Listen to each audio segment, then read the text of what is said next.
In a 2012 Hyundai Tucson, I have one existing remote. You can hear it clicking. This is a brand new OEM, not programmed. So we're going to program both remotes at the same time. No key is needed in the ignition. Just go ahead and press your flashers for comms.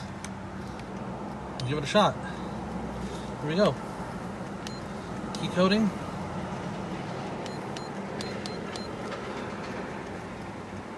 (2012)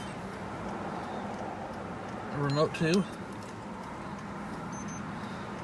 Don't worry about that.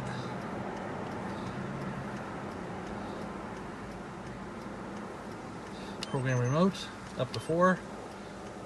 This deletes all of them. Here we go. Press lock. Yep. Would I like to do an additional? Yes. 2. No more. Escape. That's it. Try remotes. We got to unplug first. There we go. There's our door. Flashers. Lock and unlock. Lock and unlock. We're done.